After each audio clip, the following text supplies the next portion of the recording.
어제 더불어민주당이 최저임금은 죄가 없다 하면서 이 영세 자영업자들을 위한 6대 민생 입법을 제안했고 그 1번 법안이 바로 상가임대차 보호법 개정안입니다. 야당의 적극적인 협조를 요청하는 민주당의 목소리 좀 들어봅니다. 더불어민주당 강병원 원내대변인, 안녕하세요. 예, 안녕하십니까. 강병원입니다. 상가임대차 보호법 어떻게 개정하자는 거죠? 크게 핵심 내용이 세 가지가 있는데요. 네.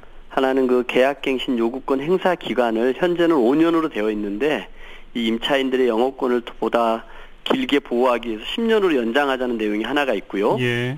이 임차인들의 권리금이 굉장히 또 중요하지 않습니까? 그렇죠. 이 보호 대상에 전통시장에 있는 소점포들은 빠져 있습니다. 예. 전통시장의 소점포들도 포함하자는 것이고요. 예. 세 번째 내용은 이 건물을 철거하거나 재건축할 때 임차인들은 그냥 쫓겨나게 됩니다. 그렇죠. 이 경우에 임차인들을 에게 충분히 좀 보상을 해주는 방안이 함께 논의된 상가임대차 보호법 개정안을 준비하고 있습니다. 네.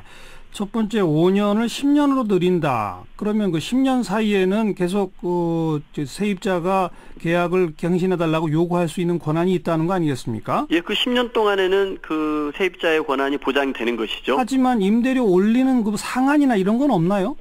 그 과거 법에는 그 임대료 인상률 상한이 9%였습니다. 예, 예. 그런데 이제 시행령을 개정해서요. 예. 올해 1월부터는 5%로 대폭 인하를 시켰습니다. 예, 예. 이 부분은 이미 시행이 되고 있습니다. 그러니까 10년 기간 안에는 올려도 연간 5% 이상은 못 올리게? 네, 그렇습니다. 네. 이게 근데 이번에 새로 나온 법이 아니잖아요. 오래됐죠?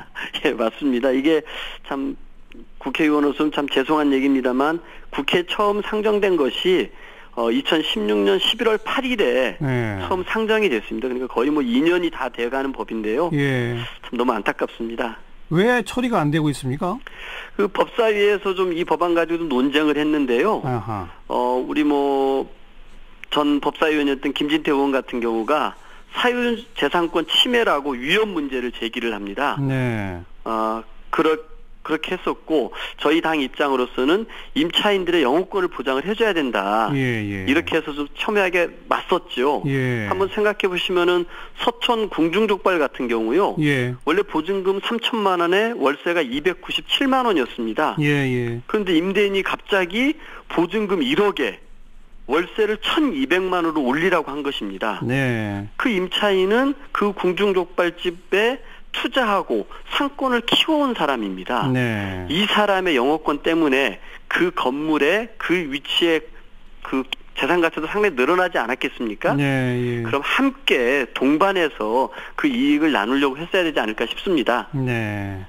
그 자유한국당 입장이 최근에 좀 달라지고 있습니까? 어떻습니까? 저도 이 부분은 참 이렇게 헷갈리는 사안인데요. 예. 어제 모 신문에는 예. 그 성일종 자유한국당 소상공인 특별위원장이 예. 임차인 보호 기간을 5년에서 10년으로 늘리는 개정안에 전향적으로 검토할 것이라는 말도 나왔는데요. 예. 또 다른 소상공인들 토론에 가서는 예.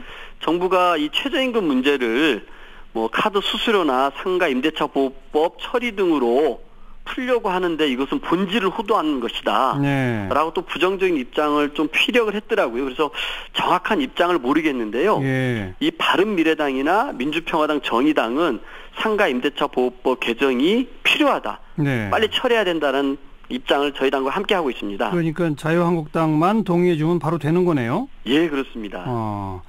좀 확인해 봐야 되겠고요. 자, 그런데 이 소상공인 연합회 측에서는 발등에 최저임금이라는 불을 질러놓고 임대료와 같은 잔불만 끄려고 한다. 이런 입장을 밝힌 바 있어요. 네. 어떻게 생각하십니까? 소상공인 입장에서 정말 힘드신 거 충분히 이해합니다. 그런데 이제 과연 임대료가 잔불일까 한번 생각해 보게 됩니다. 예. 오히려 임대료나 가맹 수수료가 훨씬 더 큰 불이 아닐까요? 이런 생각이 듭니다. 네. 그래서 오히려 이 소상공인들과 함께 가야 하는 게 그 사업장에서 일하는 저임금 노동자들이 아닌가 싶고요. 결국 그분들이 최저임금이 올라가면 한계 소비 성향이 높기 때문에 이 소상공인들의 사업에 결국은 그 소비자로서 긍정적인 역할을 하게 됩니다. 을과 을이 싸우면 안 됩니다. 예. 오히려 을과 을이 힘을 합쳐서 갑에게 가맹 본사나 그리고 임대인과 함께 예. 힘을 키워서 임대료와 가맹 수수료를 낮추는데 함께 하는 것이 맞지 않을까 싶습니다. 근데 이 소상공인 가운데서도 특히 좀 영세 소상공인 분들은 이렇게 주장하시는 겁니다. 장사가 잘 되는 지역이 사실 임대료가 오르는 거지.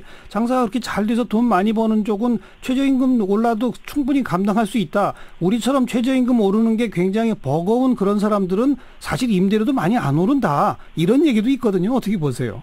예, 맞습니다. 예. 저는 그런 면에서 이렇게 뭐 말씀하신 것 전적으로 공감을 하고요. 예. 많이 이렇게 장사가 잘 되는 것도 그만큼 임차인이 노력한 거 아니겠습니까? 예. 그 상권을 만들기 위해서. 예. 그럼 동반자라는 생각을 가지고서 그분들을 포용을 해줘야 합니다. 예.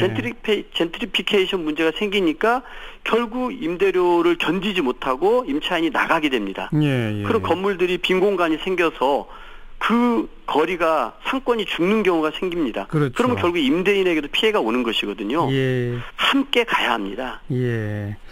알겠습니다. 자유한국당의 동참 이끌어낼 수 있는지 국회 논의를 함께 지켜볼게요. 고맙습니다. 꼭 한번 확인 한번 해주십시오. 네, 고맙습니다. 예, 감사합니다. 더불어민주당 강병원 원내대변인이었습니다.